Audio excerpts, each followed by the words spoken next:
don't go into entrepreneurship with your eyes closed. Like, it's hard work and it's exhausting at times. I worked at Google for 7 years, paid a 6-figure salary. Everybody here is good. You've got to work hard. You've got to be exceptional at your job, and people are going to be chomping at your heels for yours. You're trapped in this ecosystem of like golden handcuffs. Am I happy doing this thing? And is there something I could be doing that would make me happier? And that's the reality for a lot of people. You fall into a career that may or may not be related to your degree because you kind of follow this natural train of like progression, promotion. Everyone follows this similar path where, like, if you're any good at your job, even remotely, you're going to follow some progression through management. And then you get further and further away from the thing that you actually love doing. And now you're a people manager. How many people love managing people?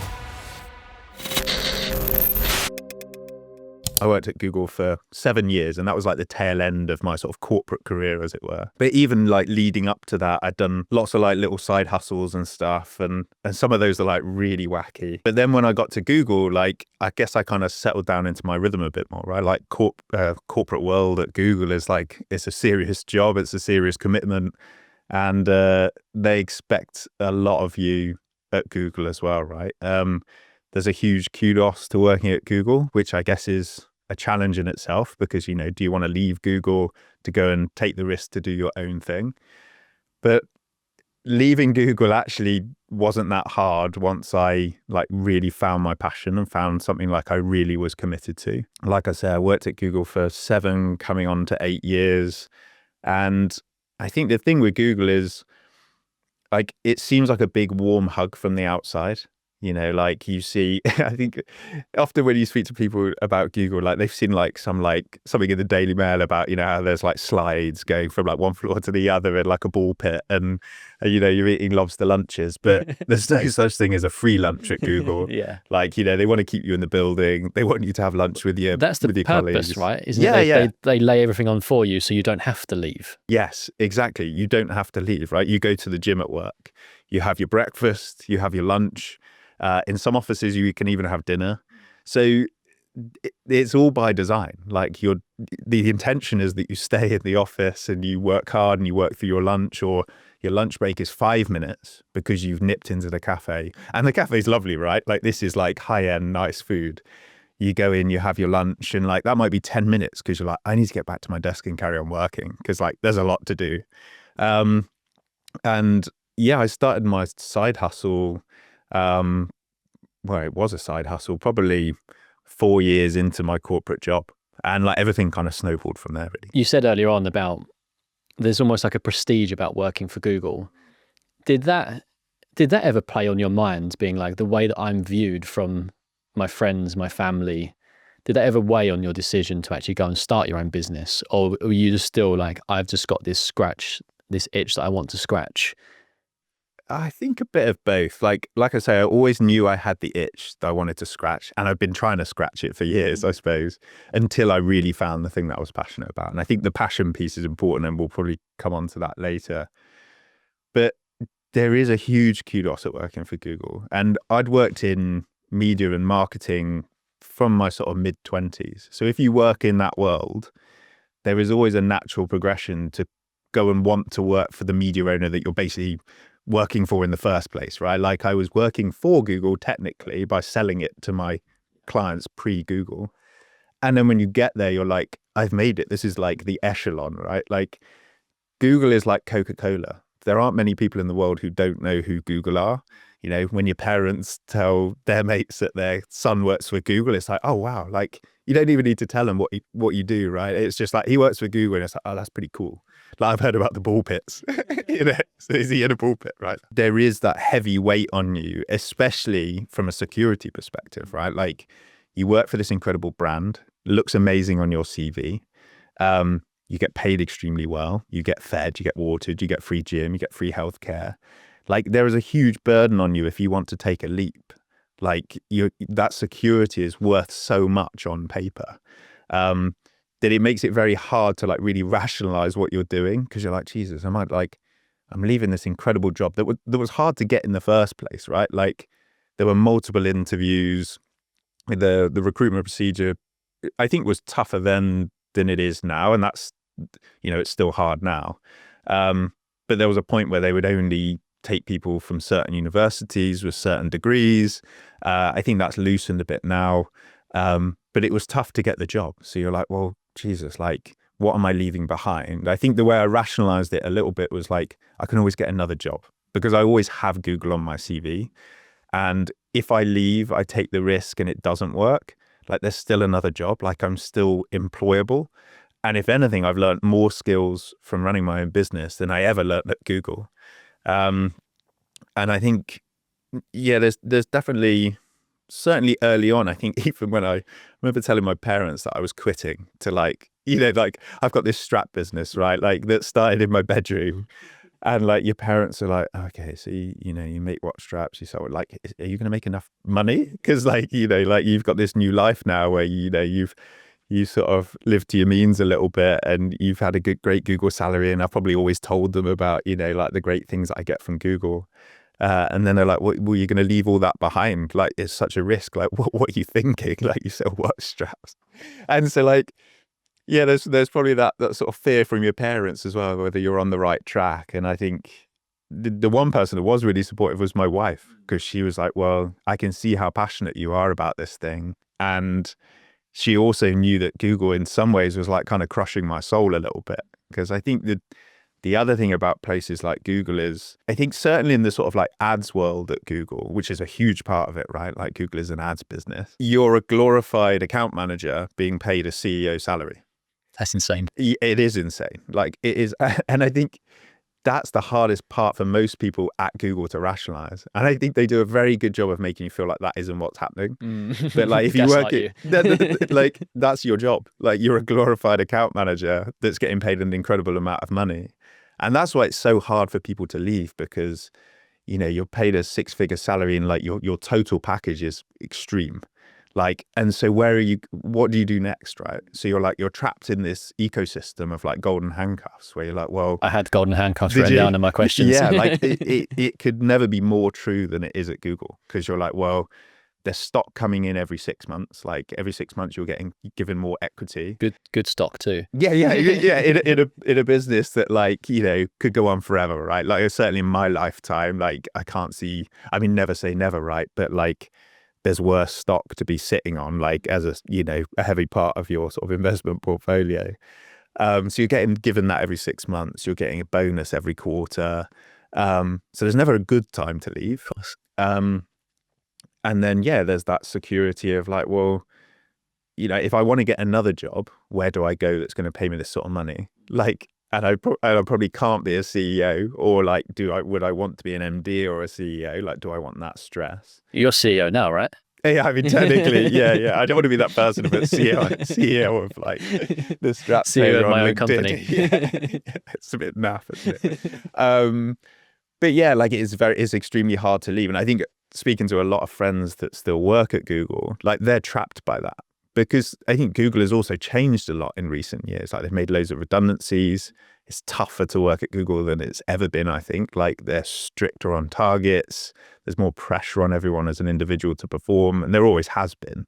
Like that imposter syndrome is definitely real at Google. It's become a tougher place to work, but they feel trapped by that golden handcuff because they know they want to leave. But going back to your point, like it's hard, right? Because they're like, the kudos is real. Like, how do I tell my family and friends that I've left Google to go and like pursue this like passion of mine, when they're like, "What, you lived like a king before working at Google? Like, why would you leave?" So I think it is exceptionally hard to get away from that. Do you think that also was like a luxury that you had? And I'm talking about this from my own experience, that because being in a good career means that you're afforded the luxury of being able to invest money into something on the sides. I'm investing money into the podcast, for example. You are probably investing money into starting your own business where maybe somebody else doesn't have that same luxury. But was that also something that you found was very helpful? It facilitated you building something on the side? Yeah, no question. And like, yeah, I guess take everything I'm saying like with a pinch of salt, right? Because financially it set me up to be in a position where I could create my own security. So in part, like, making the jump from working at Google to full time on my own business, I ran my own business in parallel to working at Google, but I knew that coming up to the point where I thought I might be able to leave soon. Whereas I was like, looking a year out, if the business continues to grow like this, I feel like there's a point in time where I can make the jump. It's actually, this is real. Then I started squirreling money away to make sure that I had a safety net. So I was like, okay, well, I can put enough in the bank that I can give myself a 6-month runway where I'm like, okay, I'm going to go all out on this. I'm going to, I'm going to be up at 5, like Huberman or something, like have a cold plunge and then like get to work and work until the sun goes down. And I'm going to do that for 6 months. And if I fail, then I know I've given it a really good shot and I can just go and get another job because I've got this safety net. Not everyone can afford that safety net, right? And I feel very fortunate that I was able to do that to give myself the security. Do you have any idea about how much you were putting away each month to give you that safety net? I mean, it wasn't like I started on, like, I wasn't like, okay, well, today I'm going to start saving. So I'd already saved because I'm very like conscious of my money. So I'd already sort of got a pot of cash, but I just sort of really doubled down on it. And I just made sure that I had at least enough to just cover all my expenses and my lifestyle. Because I was like, I don't want to have to sacrifice my lifestyle and eat beans to like do my own thing, right? Like I have like come accustomed to like some nice things. So I was like, I don't want to completely sacrifice everything because I've already sacrificed a lot. Like, trying to do 2 jobs at once and work weekends and things. Like I was already sacrificing a lot in time and luxury and time spent with my wife, for example. So I was like, I'm not going to sacrifice everything. So yeah, I saved enough, to pretty much cover all my sort of basic expenses, mortgage, etc., plus enough to like, still go on holiday and stuff. Did you actually do it almost like a calculation and say, given the lifestyle that I want to live, this is how much I'll need each month, and then work out from there and say, I want 6 months worth of runway? Yeah, exactly. Yeah, okay. So that's what I need in the bank. Like that's my minimum, like MVP basically. Like I need that in the bank to be able to give this a go and know that I've got the comfort that, yeah, if the business doubles, great, because then I can start pulling some money out of the company, even if that's, the £12,500 tax-free allowance or whatever. Like it just gave me that little bit of runway. Nice. Yeah. So tell me about the inception of the idea. You said it's a passion. It's a very unique business as well. There can't be many companies in the UK that do this. When did you actually realize that there is a business opportunity to do what you do? Firstly, there aren't many people that do what we do, which I guess is one of our USPs and my USP. But it was really born out of like my own passions. And the one thing I would say about like starting your own business, just as a side tangent, is like, it really has to be something you're passionate about. Like I have done other things in the past and some of them, like I say, are quite wacky. Like I had a pet portrait business with my friend, like digital pet portraits. Like you would upload a photo of your dog and like we would turn it into a cartoon and send it out framed to you, which was absolutely boomed. But then like pretty much everybody cottoned on to that and it was like easily replicable. And it was like, that's not a lifetime brand, is it? That's kind of a bit of like a side hustle. But what I would say is like, yeah, being passionate about something is like the initial hook. Like if you can find something you really love, like working until 2-3 in the morning doesn't feel like work. And I know that's kind of like, it's almost like the sign you see above, like, the sofa in like a cheesy house, isn't it? Like, but like if you really find something you love, it doesn't feel like work. And my love was watches. Like that was one of my passions. Like I've got a few passions, cars, watches, etc. But watches is like the one thing that I'd always find myself like spending hours on eBay and Chrono24 and like trying to find unique watches, talking to friends about watches, researching watches. And it was just one thing that I absolutely loved. Like I collected watches, I guess since I was a kid. So I think my granddad really sort of started to get me into it. And he loved like tinkering with watches, introducing me to new watches. And these were like, they were probably watches he was picking up at like car boot sales and stuff. But to me, they were fascinating. Really? Yeah, exactly the same. It's so interesting, isn't it? I feel like I know so many people who have had this like same experience, but I think that's why it's so valuable to you, right? Because you're like, it's an amazing memory. And actually, like for me, looking back, I'm like, well, I kind of like owe a lot to that experience. Because I'm like, here I am, right, with a watch strap business, which is really born out of my granddad getting me fascinated in the mechanical watch. And that's where all of this came from. So he started to get me into watches. My mum actually really quite likes watches as well. So it's kind of always been there and as a passion. And as I started to collect watches, and certainly as I started to be able to afford nicer watches, I then started to like accessorize my watch.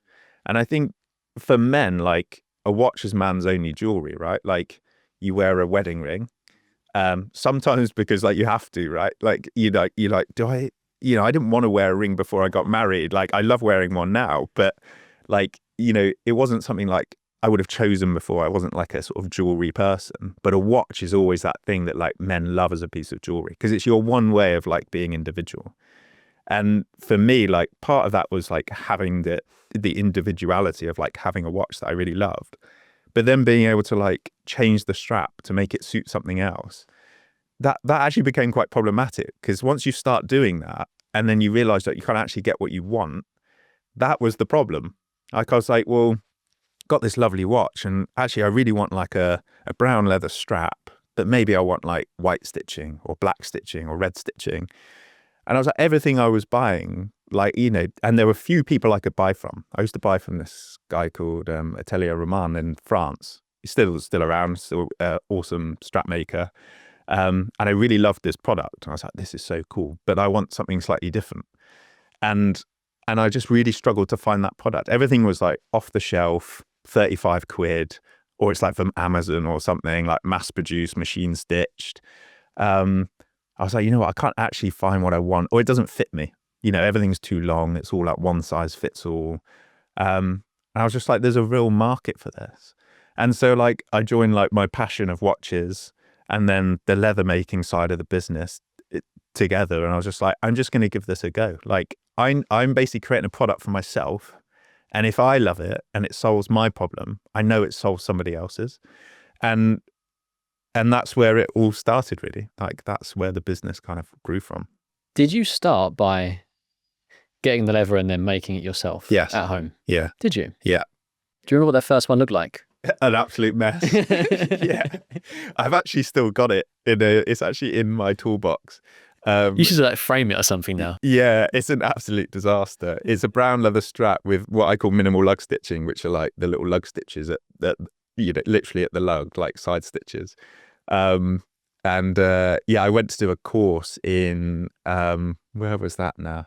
It was like Southampton or Brighton or something like that, and I was like, this is what I want to do. Like, I'd like watch loads of YouTube videos and spent, several evenings and weekends, like, hashing away. And I started with like card wallets, like making, simple card wallet, because that's like the easy starter project, because you're basically cutting like rectangles out, skiving the edges, gluing them all together and then stitching them.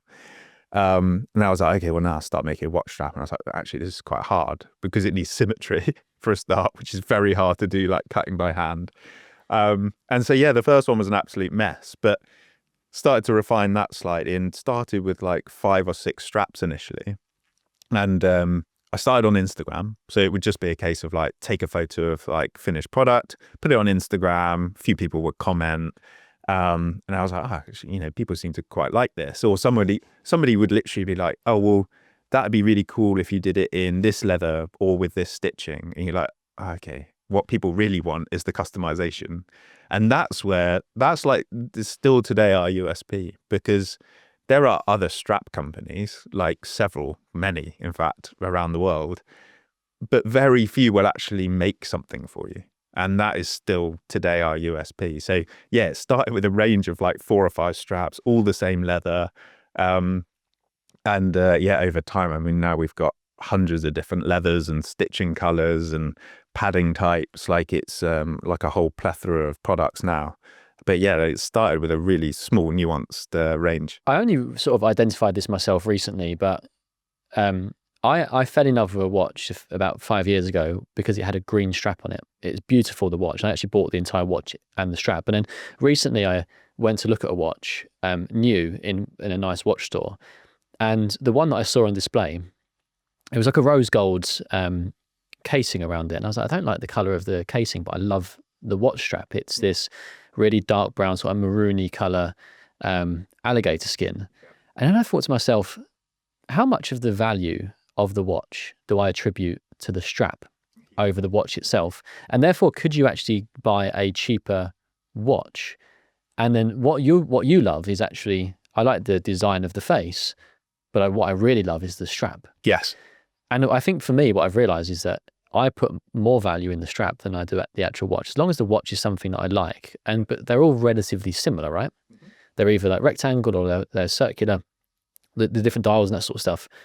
But the strap is something that is the personalized bit. Yeah, that's your uniqueness, right? Going back to like man's only jewelry and accessorizing. Like you can walk in, like take an Omega Speedmaster, right? Like one of the most popular watches in the world. Like you could get on the tube this morning and you might see 5 of them and they'll all look the same. But there might be someone on the train with an Omega Speedmaster who has accessorized it in a way that suits them. So, you know, that's a strap that suits their attire. Like that might be a city guy who's working here in Canary Wharf who wants like an ostrich strap because it looks a bit smarter and it works well with a suit. Or there might be a guy on the train with the same Omega Speedmaster who wants like a rally strap with holes in it that looks a bit more sporty because that's his style, like, or her style. Like, you know, we've got actually a really growing cohort of female customers now, which is super cool. But you're absolutely right. Like that's the uniqueness and that's the customization part that, again, sort of falls into our USP because people do want to make something unique and make it their own. So you've obviously identified this problem, which was for you. You've then started to build it out.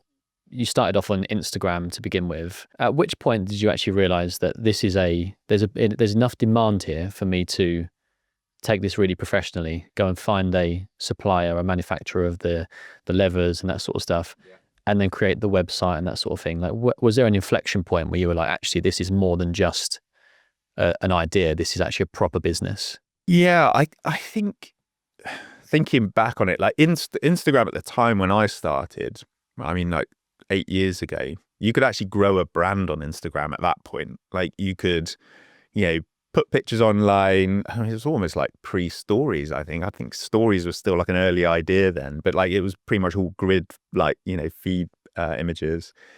And you really could gain traction really fast and like build a community, which is, I think that was like the real sort of halcyon days of Instagram, really, when it felt like more community based, whereas now it's very much like ad based, I would say. And actually I would, you know, it's kind of saturated, I would argue now. But yeah, that was at the point where you could grow a community. So I felt like my community was growing fast. So I would have the same people commenting on my products. I'd have the same people coming back to buy the product, which I think is when you start a business, like that's the first flag. That's the point where you're like, okay, well, I recognize this name. Like when somebody DMs you again, or, you know, you start to see the same people come back. You're like, okay, well, selling something in the first place is like, you know, the success story. You know, I remember shouting up to Emma the first day I got a sale and I was like, someone's asked me to make them a strap, or like they want to buy a strap tailor strap. Like DM on Instagram, this was. Yeah. This was a DM on Instagram. I was like, someone wants to buy one of these. So I remember like her being like, oh, you know, that's cool. Like, you know, my little hobbies, like, you know, sold a strap. And she's always been like mega supportive. But yeah, I sort of remember that moment. And then there comes a point where that person buys another one. Then you're like, okay, this is interesting, right? Like new customers and returning customers are kind of like two really distinct customer groups. But when you start to see the returning customers come back, you're like, okay, I know I'm onto something here, because it validates how you worked with that customer. Because that's that customer saying, I enjoyed working with you. I like what you make. It arrived in good time and the customer service has been great. And so that started to snowball a bit just through Instagram, like more people sharing it as well. You know, they would then share it on their Instagram profile. Somebody else would then follow me. They would get in touch. I was like, okay, well, now I need to build a website. So that was kind of like the sort of natural inflection point where you're like, people, it doesn't look very professional if you're like, well, here's my PayPal address, like send me some money via PayPal like 8 years ago. And that's like, you know, that's probably how I started. In fact, it was like all sort of like money through PayPal. So then naturally you make a website and then you start to market the website because you're marketing it through Instagram. Like my background is also marketing, right? Like Google Ads, Meta.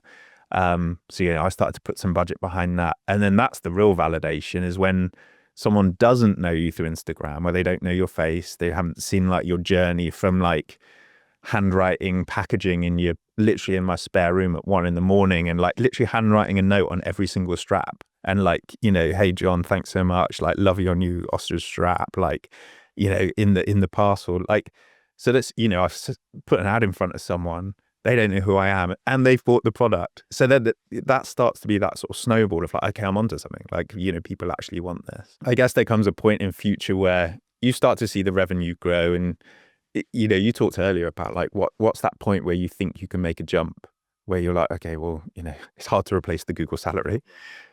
But I also knew that that wasn't my intention either, because I was like, you know, my soul was being crushed at Google, and I was like, is it worth what I'm being paid at Google to have my soul crushed?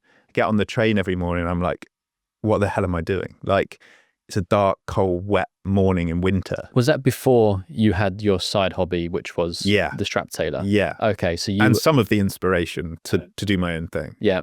So you almost felt, I heard this on a podcast of Modern Wisdom recently, and he spoke about you almost want life to be, life is quite comfortable and often not uncomfortable enough. So for some people, they need to be pushed like right to the extreme in order to take action. That's really true. Do you kind of feel like that was something that you resonated with? Absolutely. I couldn't have summarized that better, actually. Like I feel like that is the point I got to, you know, like, and I always knew I would do my own thing because like I've always tried to do my own thing, and I've never loved being managed.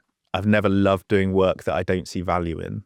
And at Google, there's a lot of that, you know, like 80 to 90% of what you do at Google is internal work to satisfy somebody else, or like reporting or metrics or jumping through hoops. That's corporate life. Yeah, everywhere, corporate life. Not just good. Yeah, like exactly. I see it in my job as well. It's everywhere. And that's not satisfying, because what you enjoy is probably talking to customers about finance and helping them make a change that they can come back to you in a year or two and say, you know what, Jay, what an amazing thing we've done. Like, you've completely pivoted me in this direction and my portfolio is growing, or, you know, I feel more comfortable that I'm making the right choices for when I retire. That to you is rewarding. If somebody's asking you to jump through 50 hoops this week, where you're like, you know, I need this thing by Thursday, your first thought is like, I know no one's going to look at that thing you've asked me to do. Like, it's completely invaluable. And actually, I'm spending 5% of my time doing the thing I really love. But like you say, that's corporate life. Yeah. And I think over time, I'm 42 now, or 42 next week, actually. But over time through my career, I sort of slowly started to feel like my soul was getting chipped away at, where I'm like, not like, I'm very fortunate, right? Like I've had a good career. I've been sort of projected quickly into, you know, this Google world. And I feel very fortunate that I was able to do that, because it's provided me a lot of security in my life. But I feel like I paid like a mental price for that. Like I say, it chipped away at my soul. I would dread getting on the train in the morning. I'd wake up in the morning in a panic, because I'd be like, you know, like your brain turns on and like you can see your calendar, right? And it's back to back. You're like, I don't even know when I'm going to have time to go for a wee, or like eat my lunch today, because I'm going to be on calls all day, which is like soul sapping enough as it is. And yeah, I was like, I need to change this. Like for my own mental sanity, like I can't keep going like this. And I think as you get a bit older as well, like, you know, it's like a classical midlife crisis, right? Like you sort of get closer to 40 and you have that like sort of like reflective moment. I feel like it comes really naturally. Like you get closer to 40 and you're like, okay, like, am I on the right path? Like, do I feel comfortable? Am I happy in my life? Whether that's your marriage, relationships, family, whatever it might be. Do I see myself doing this thing that I'm doing right now in 20 years' time? And if I do, and I'm 60, and I'm maybe retiring or close to retirement, hopefully I'm well retired by the time I'm 60. But if I get to that point, am I going to look back and think like, I was happy with what I've done? And I think that's such an important thing to ask yourself at every point through your career, is like, am I happy doing this thing? And is there something I could be doing that would make me happier? And I think that point for me, a little bit, like going back to your earlier question and really nice like summary, is like really asking yourself like what's important. Like, and like I say, I was in a very fortunate financial position. But I was also questioning whether like I wanted that. I was like, okay, well, I earn a great salary, but I'm paying the mental price for this, and I'm not happy. Like, I'm like mentally unhappy, and I need to make a change, whether that was a new job or whether that's doing my own thing that allows me to do something I actually really love, where when I go to work, I'm not dreading it, and I haven't got the Sunday blues, and I haven't got to get on the train anymore. Like that for me was my inspiration. I was like, okay, I need to do something. And that's either a new job, which means I'm probably going to jump out of one frying pan into another, or it's going to be another tech giant, because I don't really want to start sort of going back into the agency world. And so I knew like the options were kind of bleak.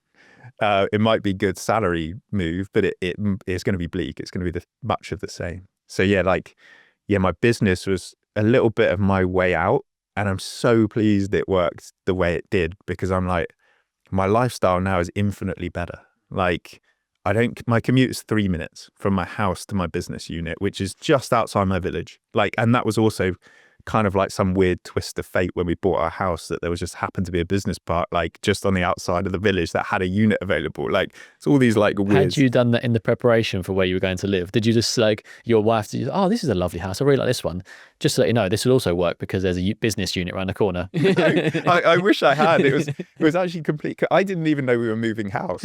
My wife was like, I've booked a viewing to go and see a house. I was like, I didn't know we were moving. And then like all sorts of like weird things happened. And then we didn't even know to look in this village actually. And like this stage, it was like, oh, maybe Berkhamsted isn't going to work for you, but there's this house in this village called Wingrave where we live. And like just come and see it. So it was completely by chance. And as we were driving there, we drove past this business park. And I was like, oh, wouldn't it be cool like if this house was nice and like there's a business park here, maybe we could like have our business here. And we sort of laughed like, like what are the chances that we'll A, like the house, and B, end up buying it or not being outbid by somebody else. And lo and behold, like all of that fell into place. And yeah, my commute is like 3 minutes round the corner now. So yeah, having my own business in contrast has like really afforded me like that escape from what I felt was something that was like, yeah, sort of quite crushing. You've touched on something which is super interesting, because I asked you the first question initially, which was about the risk of leaving that, great job, which, the headline of it is fantastic. It's got a lot of sort of prestige. But you've actually spoken about the other risk that people don't really talk about, which is doing nothing and then having essentially a life of misery, like a career which they're not enjoying. Yeah. Which is the bigger risk? Is it leaving the comfortable job, or is it 20, 30, 40 years more of doing the same thing that you're not happy with? Yeah. And I think that's a super interesting conversation. What do you think it is? I sort of discovered this a little bit myself when I was very early on in my career, because I started my career working in law. Because similar to you, when you were working for Google, you spoke about your parents, about having to tell them about this job that you were doing. When I was younger, my objective was to go and work in a law firm because I was bright. I was in the top sets in school. And my mum was like, you make the most of your brain effectively. Like, you're very intelligent, so make the most of it. Well, okay, what careers can I do? There are only a few really. Like, you can go down to medicine, like accounting, law, legal route. So I went down the legal route, and I was like, I want to be a lawyer. My education was geared towards that. I went to work for a law firm, a barrister's chambers, when I was probably like 21 years old. I did it for 2 years, and it was soul crushing. And I was like, I've got 40 years left of doing this. Yeah. And despite the fact that I thought this was sort of like a career that I wanted to get into, there's no way I can continue doing this. It just wasn't for me. I then found investment management and financial markets, which I had no exposure to before the age of about 23, 24. And in the moment I became aware of them, about like the compounding element and the markets, and like it ignited this excitement inside me, which I hadn't had before. And it's almost like you're problem solving, you're working out what's going on in the world, and also you're also like playing a game live each day. Yeah, absolutely. And that was really fun. Yeah. And I was like, oh my God, this is amazing. And you can also make money in your sleep. Yes. Same with e-commerce, right? Yeah, exactly. And that became quite addictive after a while too. Yeah. So I discovered that, and I started to then pursue a career there. And this is the passion I found purely by chance. Yeah. And I found it by chance because I met a guy at a barbecue, and he works as an investment manager. He turned out about, 5 years after that to be my future boss, right? Which sort of shows the power of the networks and that sort of stuff. I'm very fortunate that I found this, and I will do this until the day that I drop. Yeah. I'll manage my own money. I'll manage friends' money. I'll manage client money. Yeah. I will be involved in markets in some capacity for my entire life now. Yeah. So I sit here as somebody who discovered very early on the pain, but then also Julia, my girlfriend, says, as a 21-year-old or 22-year-old, that's a very brave decision to make, because not a lot of people would make that decision. I also made another decision when I was 27. You mentioned about you get to 40. I had the quarter life crisis, being like, am I on the right pathway in like relationships and that sort of thing, and decided no, and then made a very difficult decision to then go in a different direction. So I've actually never been afraid of making tough decisions. I look at everything as an opportunity cost, going back to why I like investing. Now I understand myself a lot more. I understand why I lean heavily towards enjoying the markets and these sorts of things. Everything in life is a trade-off. We're talking about career trade-offs right now. I'm talking about, life decision trade-offs about, do I save money or do I spend money? And what is the long-term consequence of those decisions? But sort of to go back to the question you asked about the sort of the fulfillment and the passion part, I'm lucky that I found it. But I know there are a lot of people out there. I speak to people every day, people that listen to this podcast. And what I'm loving about this episode so far is that you're clearly articulating that decision-making and that the trade-off, having been at one of the world's best institutions. Yeah. I think you and I, like, it sounds like we share very similar values and experiences as well, because I think one of the challenges, like, through our lives, right, it's like you summarize it perfectly when you talk about school. Like, at school, if you're bright, like, there's three paths. Yeah, everyone's like, oh, well, you're going to be a doctor, you're going to be a lawyer, or you're going to work in finance or something of that ilk. The problem is, when you're at school, you do not know the reality of any of those things, right? Like, if you're a doctor, do you even like the sight of blood? Like, you've never seen someone with their leg cut off when you work in A&E, but now that's your job. Like, there's so many things that you don't know. You don't know that working in a law firm, like, you pretty much have to stay at the same one, then become a partner, right? You can't, like, job hop, and it's a tough gig, and you're going to work late nights, and, like you say, your soul's going to be crushed. And I think the problem is, like, when you're young, you're kind of like pushed in that direction where you just don't know. And I think a lot of people's careers are by chance. Like, you come out of uni, probably now it's even worse because it's even harder to get a job out of uni as a graduate. But when I came out of uni, you're like, well, what the hell am I going to do now? I did computer science. So it was like, am I going to be a developer, or am I going to do something to do with software engineering, databases, whatever that might be? And the reality was, I didn't like coding. Like, so I'd gone to university to be a developer. I loved building websites. That was my passion. But I went to university to do computer science because I felt like that gives you more opportunity, right? Like, if you just go to be a developer, you can either be like a hardcore Java developer or something, which was what I learned when I was at uni, or you could do web design as well. And web design is probably going to be easier if you've been a full-scale developer. But the reality was, I didn't enjoy it. And so I came out of uni, I was like, well, what do I do now? And by chance, I ended up speaking to a recruiter in London, and she was like, well, we actually need some people to do search marketing, which is kind of this new thing, right? Like, and at the time she was talking about Google search ads. I was like, I don't even know what you're talking about. Like, she was like, oh, they pop up at the top and down the side. I was like, do people actually click those things? And it's just like when they were like really rudimentary and horrible looking, right? You're like, it's, really clunky little ads. I was like, wow, is that a thing? And so I sort of fell into this job in marketing, doing search engine marketing, as it was known then, SEM.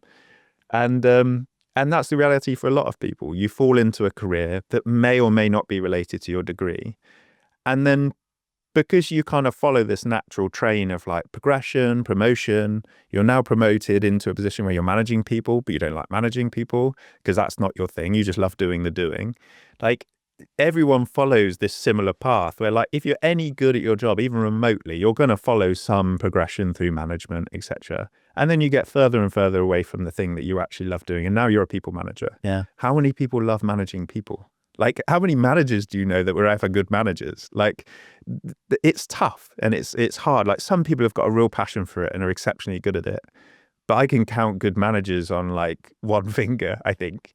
And I've been a manager as well, and I wouldn't say I'm a good manager, but it's something that I've been like pushed into through my career because you get good at a certain thing. It's like, well, we need someone to manage this big team here. And you're like, oh shit, well, yeah, I'll do it because the salary looks great. And it's like a natural progression, but I'm not sure that's what I want.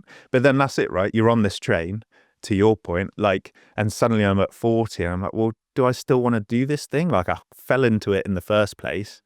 I actually really love marketing. Like I actually find, to your point about, numbers and investing and like kind of playing the game a bit. I've always loved that about marketing. Like it's like, how do we get better at this thing? I love the numbers. I love the analysis, and I still obsess about numbers today, even more than I've ever done, right? When it's your own business. But yeah, you start to reflect on everything you're doing. You're like, well, yeah, is this the thing I actually want to do in 20 years time? And I think most people, if they ask themselves that question, I reckon an extremely high percentage of people would say, I can't think of anything worse than doing this when I'm 60. And you're like, well, what are you going to do then? They're like, this, like, Yeah, literally. Yeah. what else am I going to do, right? Definition of insanity, Yeah. just to do the same thing over and over again Yeah, without exactly. expecting different results. Yeah. But you keep doing it, right? Because you're like, well, you might have lifestyle creep. Like if you work at Google, you've probably got an expensive house, massive mortgage, kids might go to private school, you might have a nice car. Now you're like, well, I can't change jobs now because my mortgage is expensive. My kids go to private school and I've got a nice car to pay for.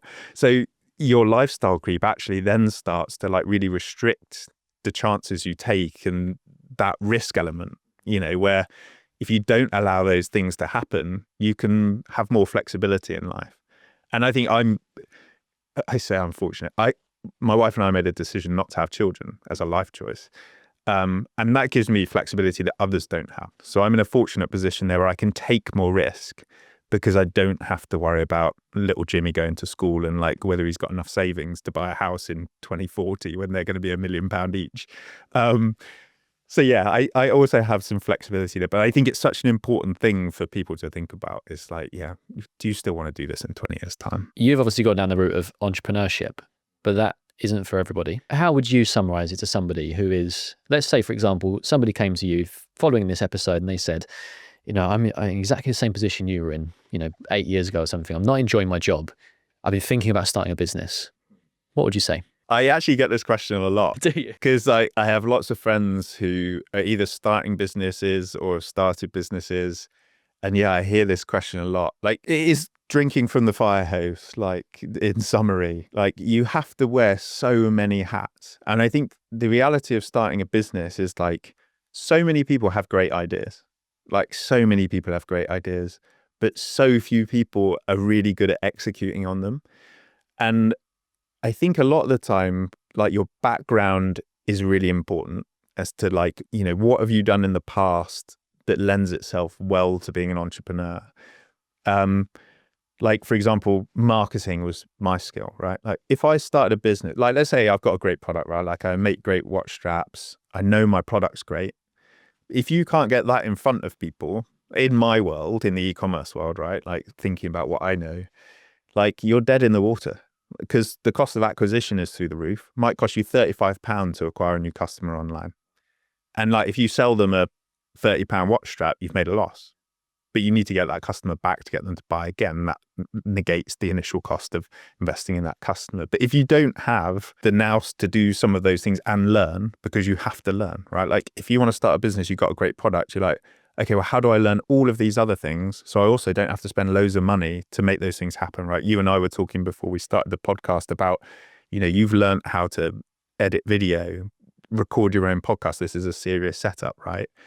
You've done that because you have the skill to do it. You'd like to learn, you're inquisitive, but also you're going to save yourself money. You have the right mindset.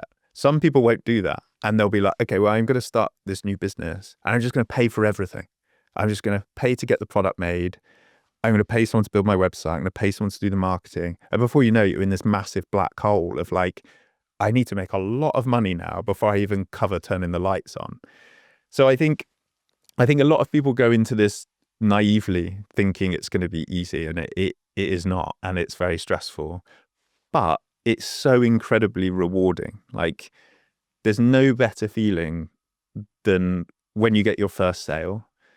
In a year's time, when you're seeing the same customers come back, knowing that everything you do and every decision you make has a tangible impact on the business and your future, right? Like everything I do in the business now impacts my future, my wife's future. My sister works with us as well. It impacts her future.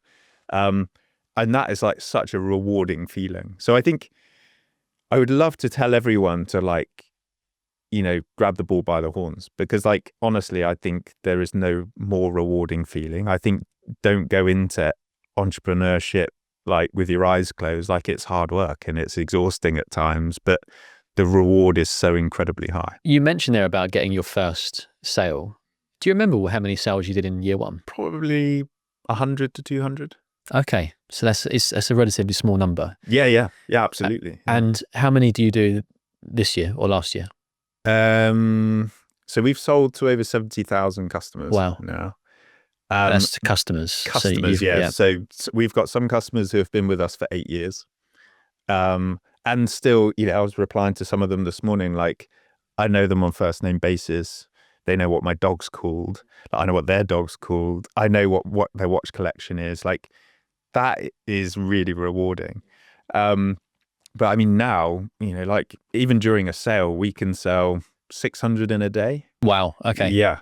So the scale is like, we're in a different world now. Like, we have stock products. We're moving units. I was explaining we're moving units on Friday this week to a bigger unit to house more stock, hopefully more people. No, same business park. We've moved 4 times on the same business park. They must hate us. They're like, oh God, can you please stop moving? Because it's an absolute ball ache for them, I imagine.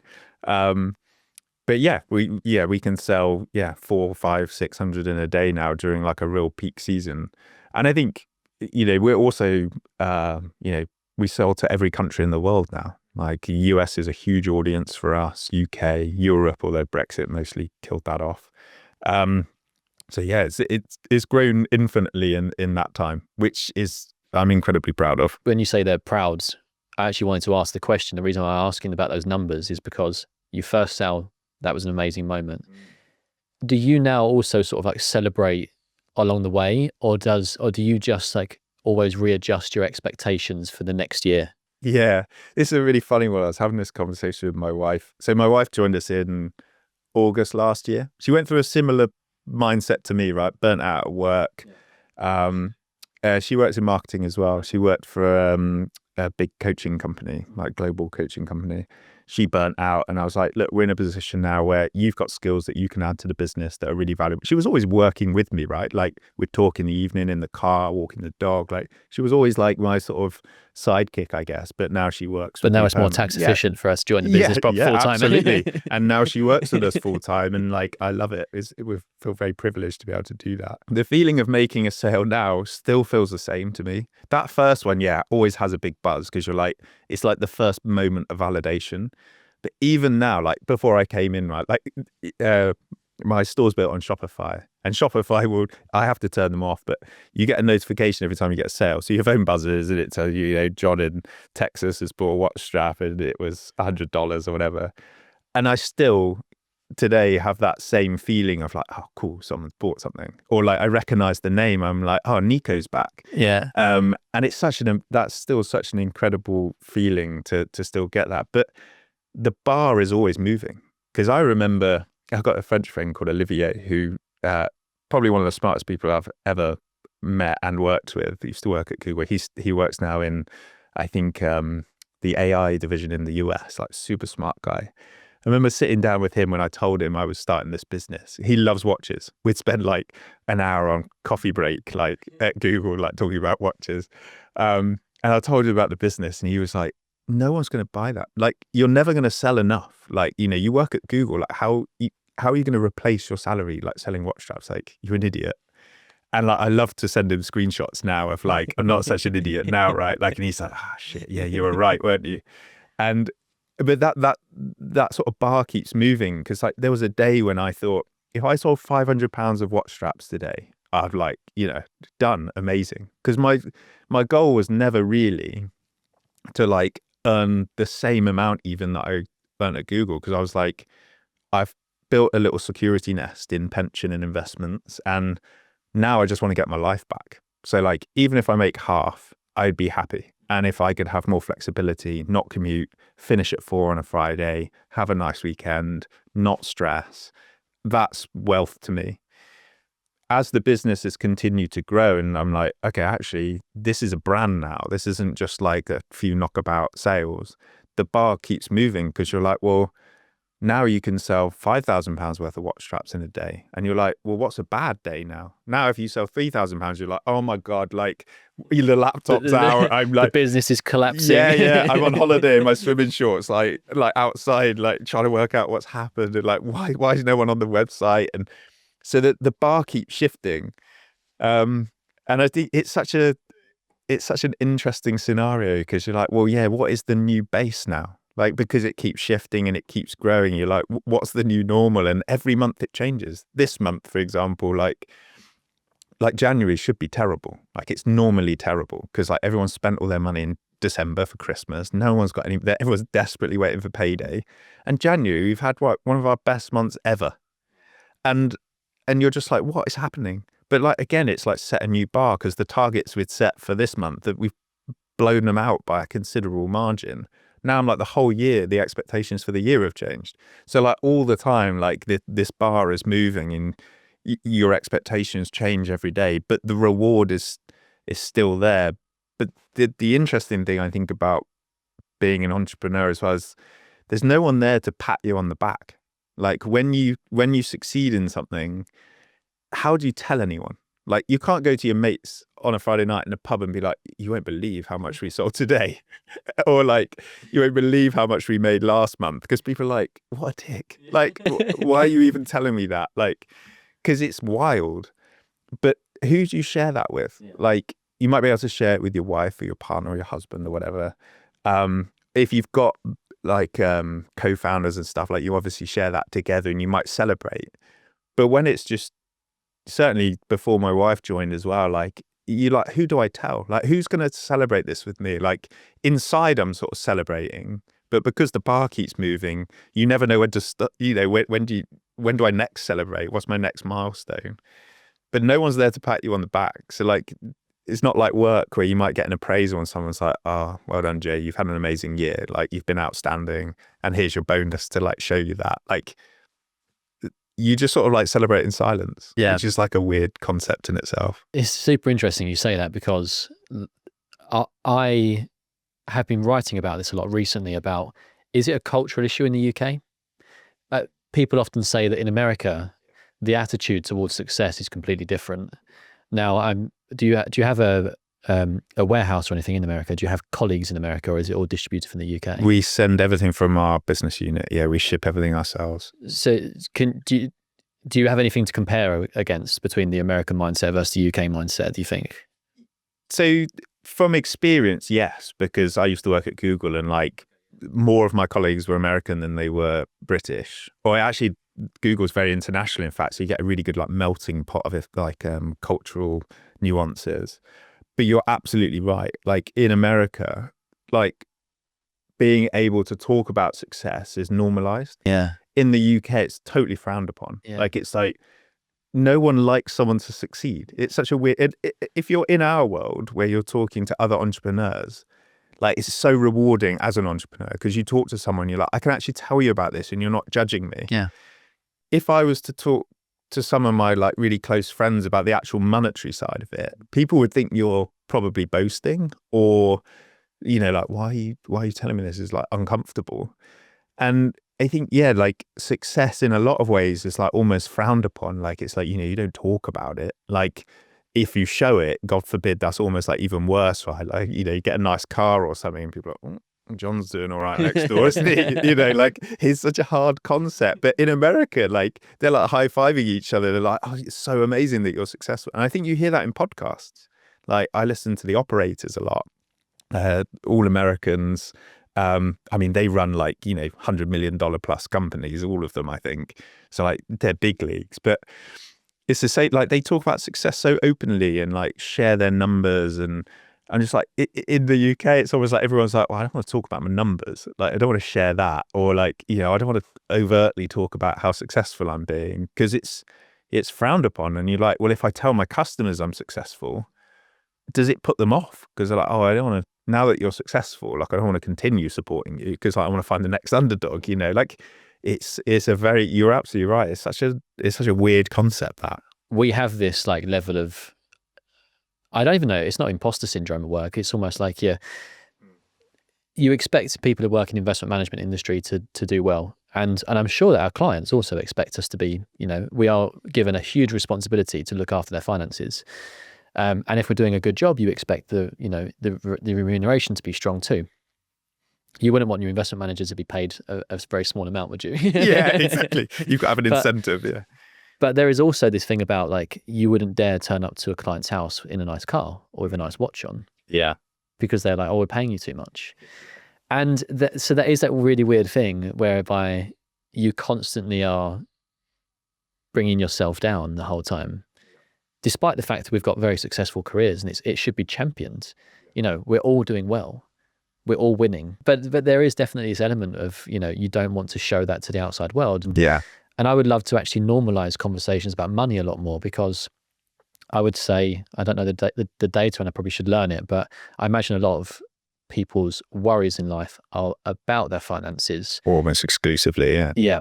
So if we actually spoke about our finances in a bit more more openly, and instead of pretending like bad finances don't exist, because as you say, like, I can't even tell people about how successful my year's been. Well, that means that you're very unlikely to tell people about the money worries that you're having as well. Yeah, yeah. And then you just carry that burden yourself. Yeah. And then you don't go and get financial advice, or you don't share that with your friends and say like, I'm really struggling. It's a stigma, isn't it? It's a stigma, yeah. Yeah. And I think that if we normalize these conversations, I just think that the UK just has need a cultural shift in terms of, if we want to be successful and ambitious, we need to have conversations about celebrating success. Absolutely. And I think that we also need to be more open about conversations about money and things like that, because investing is a very powerful thing. You've noticed it in your business. Yep. I talk about compounding from an investment perspective. You spoke about how the bar keeps moving. That's compounding. As your brand gets bigger and more people know about it, it just exponentially gets bigger. How big do you want it to be? I think actually we touched on this when you and I first met through actually a mutual friend, Dan. Like, I actually don't know. Like, I have I have a friend who's extremely successful, sold a business, and he's sort of given me some advice and asked me some really great questions in the last few months. And he's asked me this question. He was like, if someone offered you some money tomorrow and you could just walk away from it, like, what would it be? And like, probably what I told him then and what I would tell him now are probably two different numbers. But I think one thing that's really important, and this goes back almost a little bit as well to your question about what would you tell someone who wants to start a business, is like, I think it's very easy to listen to podcasts. There's a plethora, right? You're talking to me like I'm not making 100 million. I listen to podcasts where somebody is making 100 million each year. And I think sometimes, like, when you listen to these amazing podcasts, like, some of them give you inspiration, some of them give you fear. Because, like, when you hear those massive numbers, you're like, well, I can't do that. Or is that what I have to achieve to be a business person or an entrepreneur? And I think if you set your expectations lower to start with, of like, what does it mean to you? Like, you don't have to create Tesla or Google or Amazon. Like, there are people with cleaning businesses making millions of pounds a year. Like, it's not a complex business. They're just taking a problem and giving a relatively simple solution to that problem. And I think the barrier to entry should be lowered in your mind of like what your expectations are. Because for me as well, like, success isn't selling the business. And I think to a lot of people it is. I speak to a lot of other entrepreneurs and they're like, oh, my exit plan. And, this is like day one. Like, they haven't even like got a website yet. And they're like, oh, my business is going to be worth 30 million based on like, this, and this. I'm like, you haven't even made a sale yet, or you're planning to sell. If you plan, I think, as a lifestyle business first, which like is, how do I cover my costs? How do I get my life back? And how do I do something I enjoy? If you can do those things first, that's the most important. For me, then, I try and remove the thought of selling the business. Like, maybe one day, if I'm in a position to do that, and maybe I don't want to work anymore, or, God forbid I'm ill or something, like, maybe that might be my path. But my view is like, I invest. So I've got a plan, which is I've got a 5-year plan, a 10-year plan, and a 15-year plan. I'd love to retire by the time I'm 55. That's always been like my life goal, or has been sort of pre-Google even. And I'm always working towards that. But my view with my business is like I kind of forget about the numbers a bit. I've got tangible numbers in my head, which are my targets each year, and I need to demonstrate to myself that I can grow the business. That's important. But I try and meet this plan now, which is initially the 5-year plan. So I try and put surplus profits away into a business ETF, for example. I top up my pension, put money into my business ETF with a view of like, there will be money in that pot come 5 years' time. And if that number is where I want it to be, I'm successful. Like I've secured my future. I've secured the plan to retire. God forbid anything like really serious happens by the time I'm 55. Like that to me is a win. Like to me isn't like this sort of like hopefulness that I'll sell my business for 5-10 million in 10 years time. If that happened, that would be the icing on the cake. But I think so many people go into it with the view of like, I need to sell my business and that's the success. Actually, success could be you run your business for 20 years, you take an awesome dividend every year and put 60 grand into a pension, and then you give it to your kids or somebody else. Like, you know, you've had an amazing team work with you for 15 years who you really trust and they love working for you. And you're like, hey guys, this business is yours now. And you can do it through like, you know, like one of these government schemes where they basically buy it from you. Like success is like, especially in podcasts, is normalized as like selling your business and like my exit strategy. Raising capital. Yeah. Yeah. Or they've got this like 50 million, I always, you know, like the headlines, you know, like 50 million like hydration sachet business. And you're like, yeah, but they make £1 profit because they've got loads of investment, which means they've got loads of stress from investors that are like asking to see their P&L every morning at 7 a.m. Yeah, they've got weekly meetings. Like they're not making any money and they're stressed because like, you know, they've got this £50 million commitment. That for me is not, that's not my world. That's not what I want to do. Like, so I think yes, it's very much about like framing what's important to you and not what the expectations are for a business owner. The external expectations. External, yeah. And you see this a lot more now. LinkedIn is probably the place where a lot of people are sort of building in public and they are talking about the journey as they build. But, you know, a number of people that have been on the podcast have raised capital very early in order to grow it as quickly as possible. But when you raise capital, if it's from venture capital, angels, there is usually like an expectation within 5 to 10 years that you exit that business. And actually, Dan, our mutual friend, I was talking to him about this recently and he was like, maybe I did it all wrong. He's like, he started a business, bootstrapped it completely, only his own funds, got to the point where he was given an offer and exited. But he was like, I can't get my head around that, about taking on somebody else's money and then starting. Like it's a very, very weird way for his mind, and probably the same for you as well. You've built this from the ground upwards, which also means that you have to be very disciplined about, you mentioned earlier on about you have to learn to do everything, because when it's your own money at stake, you are very conscious, which means that you're building a sustainable business. Yeah. And I don't think that most side businesses are sustainable for the long term. You're in a wonderful position. And the reason why this podcast started in the first place was because I look after successful individuals. They could have made their money in their careers. In a lot of cases, they are people that built a business gradually over time. They took out the nice dividends over time. And they've now got to a point where they're maybe in their 60s and they say, what's the succession plan? Do I sell it? Do I then do a management buyout? Do I do an employee ownership trust and sell it to the employees? And whichever route they go down, but they've had a very, very successful career. A lot of our clients are skewing towards the sort of like the late 50s and 60s. They're retiring or retired. But they've amassed a huge amount of wealth over that time doing what they're doing. Yeah. Or you could be a 35-year-old who goes, I just want a quick exit. That money has to then last you for a very long time. And you now need to find something to do with your time. Yes. It's a lot easier to find something to do with your time when you're in your 60s with this pot of money and you might want to go and enjoy the nice cruises and playing the golf. As a 35-year-old, when you've got a lot of energy. Yeah. What do you do? Like Dan's an entrepreneur, right? Like he messages me now and he's like building apps and stuff. And I'm like, he's got the fire in him, which means he'll go on and do it again. I've got no doubt. But that's actually one of the things that my friend who sold asked me, and he's got other ventures now as well. But he was the same. He's like, "What would you do? Like, if I bought it from you tomorrow, like, let's say, like, what are you gonna do?" I'm like, "I would be bored out of my mind." Like, so, I like watches. I'll start a watch strap company again. yeah, exactly. Like, I would have to do something because it's what I'm passionate about.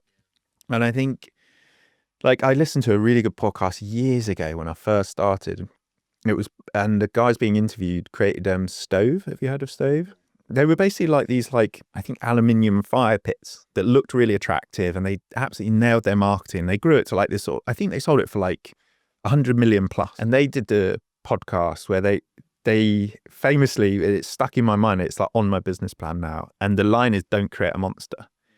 And they were asked, what would you do differently if you could look back now? And they were like, well, everything grew so fast, and we had investment capital, and, we had all the pressures of like scaling as quick as possible because all they want to do is get their money back out. They said we had so many pressures, like fulfillment issues, operations, massive warehouses, huge teams. They were like, none of us were like really lovers of management. And suddenly we're like business owners, managers of big teams, we've got complex problems. And they were like, it's not, yeah, we sold for 100 million plus, but we wouldn't have loved to have done that again. Like, we're lucky, but, and that's always stuck in my mind. And I think there's this, and again, like all the podcasts I listen to, they're all about like, like, how are you going to like triple next year? And like, I think I could scale faster. Like, I could spend more on marketing. I could start a YouTube channel, like if I also had time to do that, as we were talking about earlier. But there's a speed at which like you want to grow and you can maintain like compliance and quality and great customer service. And there's a point at which you double the business and you lose control of all of it. And actually, like, I would prefer to grow slowly. And I'm not growing slow, I'm actually growing quite quick, but I prefer the speed at which we're growing because I can control it and I have control of it, than triple it next year by spending a ton on marketing and crushing all of my like metrics to like try and build a new customer base for the future. Like, I'd prefer to be the 60-year-old that you talk about, that's your customer who's had a 20-year-old business that was just growing each year, generating good cash flow. They obviously work to a similar plan. I expect that what I'm doing mentally as well. And to me, that is the safe way to do it, because I know that if I meet my 5-year plan, I can reset all my security expectations. I'm like, I'm secure now. Like, that everything else now that happens, I'm doing because I really love it still. Everything else is icing on the cake. I know I can retire at 55. Like, for me, that is the success metric. Like, if I sell, fantastic. Like, but that's not my goal. How many staff do you have? 4. Oh, man, that's incredible. Yes, very lean. To Congratulations, my by the way, to have built it to this level and on 4 people. Yeah, I did too much on my own to start with, though. Like, when I first started, it took me too long to make my first hire, is what I should say. Yeah, okay. Yeah, I think because you're trying to be so controlling of cost, and I'd already taken the leap to like quit my job, right? So I'm like, every pound that comes in, kind of at some point needs to start taking some out to pay myself.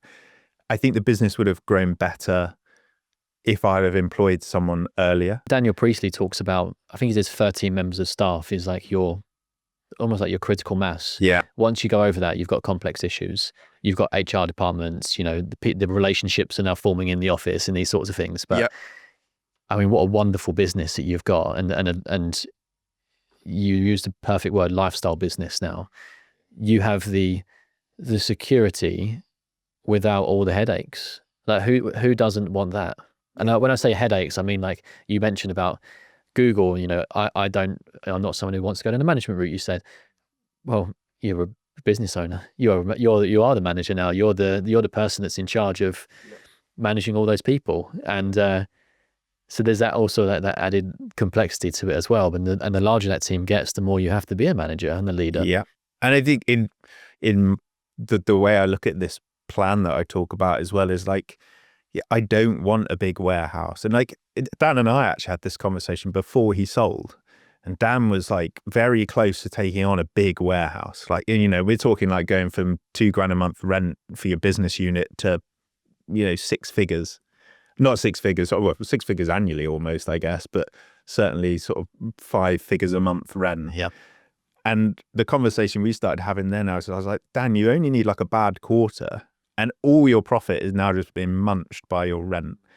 And so I always take a really cautious, I obsess about my numbers. Like, I love the numbers. Like, I'll talk to ChatGPT for an hour and a half whilst I'm in bed doing scenario planning, because like I love like going through all these scenarios. Like, I'm obsessive about it. But I was like, yeah, like I don't want to take the risk where I'm worried about having a few bad months and be like, well, how am I going to pay everyone? Because that's when people just bail on a business, because they're like, I'm just going to fold this because I've got myself into such a tricky spot that I feel like I can't get out. And then you're in a whole world of pain then, especially if you've got investors. Whereas I take the cautious approach of like a few bad months and I've still got enough money in the bank to pay everyone, because 2 of those people are my family as well. Yeah. And Jada is a great member of the team, and like I want to make sure that she gets paid as well, right? So I have a responsibility to all of them to make sure they get paid, and also that they do well. Like, if the business does well, I'd like us all to do well. So I think steady growth is better than, like creating that monster and the wheels come off and you're like, I don't know what to do now because it's gone too far. So what do you worry about now then? Everything still. Like I say, like I obsess about numbers. Probably that's still like my nemesis. Like I'll think about it whilst I'm going to sleep. I'm walking the dog. I dream about it. Like, in some ways it's a superpower, because like if you obsess about the numbers and you understand them, that is like the biggest lever in business, because you know when things change, what's changing. You know how to move levers when you need to. You know how to negotiate deals. You know how to price things. You know how to enter new markets. You know how to market to customers. So I think you have to obsess about the numbers. And if you don't, I think you're set up for failure in the first instance. Like, you have to be good at that or learn it very quickly. Like, that's the number one rule in my world of like running a business. So I still always I worry about the rug being pulled, like, because when you've built something, like, you know, we're nearly 8 years in April, May time. And you're really proud of what you've built and people are still buying stuff, right? Like, there's nothing to tell me that the rug's going to get pulled, because my business is still growing. I see more customers coming back than ever before. Like, I feel so thankful for that.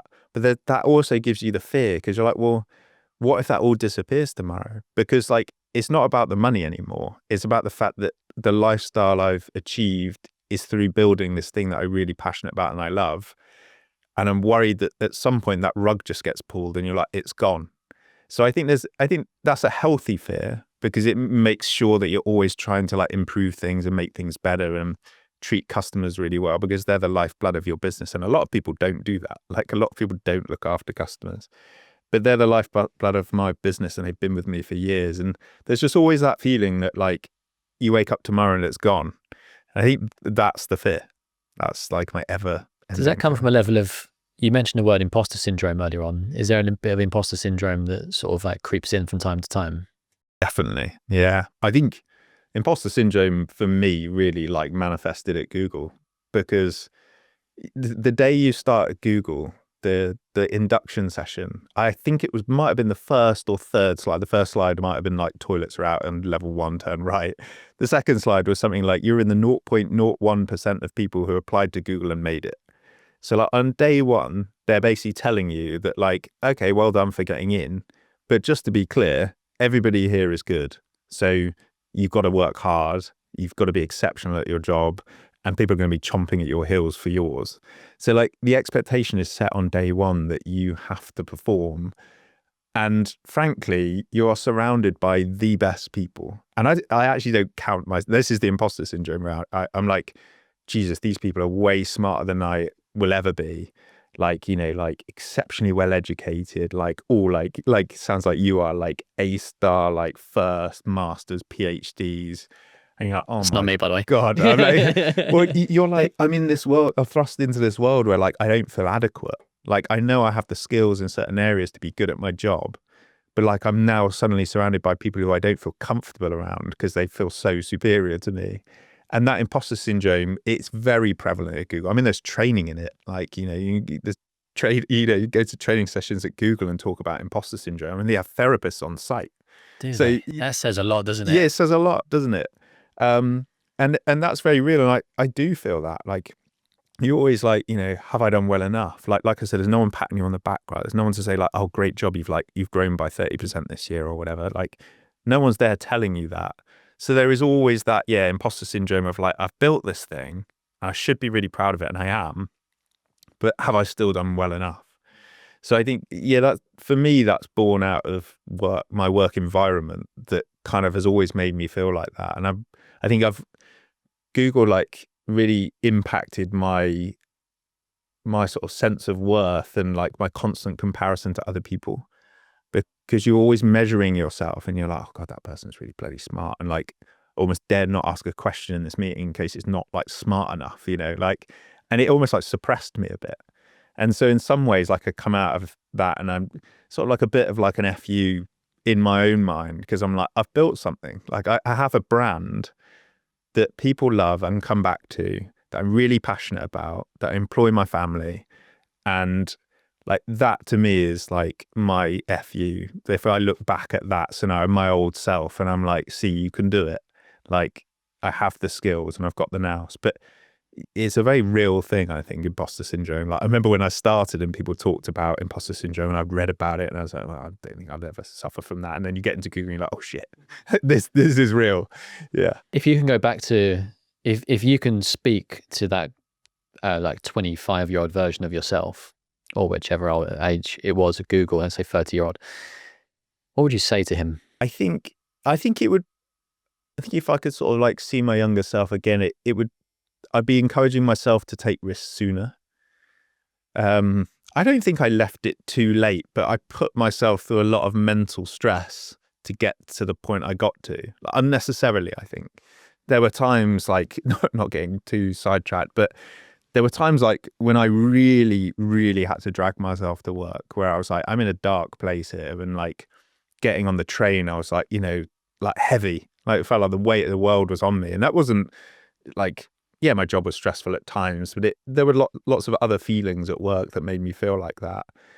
And I wish I'd like had the courage to jump sooner, because I had ideas or I could have gone to another job, for example, but I wish I'd made decisions earlier. Like it's so easy to leave something late and kind of look back and think, oh God, I should have just done this sooner. And like and that's the same encouragement I give to my current Googler friends who are still there, who are like, God, I bloody hate my job. Or like, I wish I could just get out of here, but I can't get a job that pays the same amount. I'm like, don't look back, or like, let's not have this conversation in 5 years' time of you wishing you could get out, because they're smart people. And I wish they would just make the jump. But I think for anyone who's like in that place, in whatever job they're in, like there's always another job. Like, okay, the job market's not great right now. So, it's not necessarily easy to get one, but there is always a better job, or there might be something that's more inspiring to you that you can go and do, that maybe you earn a bit less. Yeah. But you might earn a bit less for a short amount of time until you excel in that thing. And then you'll learn more again. But you'll be, in your example, you jumped from law, which I imagine was also well paid, regardless of the fact you were new to it, to a world where you're getting paid probably better and you're doing something you really love, but you made that leap because you knew it wasn't right. Took a pay cut. Yeah, exactly. And at that age, age, that's unheard of. Yeah, people would have thought you were mental. Exactly. So you think that, and again, you measure yourself against your friends, and you measure yourself by. It's a very blunt instrument, isn't it? Money, because it's so it doesn't give you any. It doesn't tell you how good at your job you are. No. It doesn't tell you how successful you are. It doesn't tell you many things about your life, aside from what someone is willing to pay you for how you interviewed, basically. Yeah, true. Yeah. And but I did take a pay cut at that point, because I knew that it wasn't for me, and I wanted to be on a different path. I did that same move again when I joined, which has been my employer essentially for the last. I had a little break in between, but ended up joining the same company again. But to move to that company in the first place, I was doing this job, And then I was like, okay, this is not the trajectory that I want to be on. Despite being paid well, getting a 30% bonus on top, which was nice, very comfortable. I was like, but I want to be on this real investment manager pathway. So I need to make a sideward step, and the starting salary was a bit lower. It was well made up for in future years. And I'm glad I made that decision. But if it's a purely financial decision, if I had other commitments, and I think that this is a really important thing to think about, and I want to sort of finish on this, which is you speak about, your Googler friends. How much money do they actually need to live on? And I think that's the question that people don't often ask themselves. You mentioned the word lifestyle creep earlier on, which I think people should be very cognizant of, that as they get paid more, their expenses increase with their wages. But if you can actually instead save the pay rises that you get, it means that you can continue living within your means, and it gives you that flexibility and optionality afterwards. But actually, rather than saying I'm paid, I don't know, as round numbers, £100,000, and I then need to replicate that salary, well, how much do you actually need to live on? That number might be half. Then you say, well, my benchmark then is, $4,500 a month. Yeah. And is my life any different? Yeah. Yeah. Is it better or worse? Yeah, exactly. And that's the big, and I loved this conversation, because I think that you're speaking to a lot of people that are listening to this. A lot of people that I get feedback from are people that are working in professional careers but have that itch that they want to scratch. And you've just articulated so many of these questions and problems and trade-offs perfectly.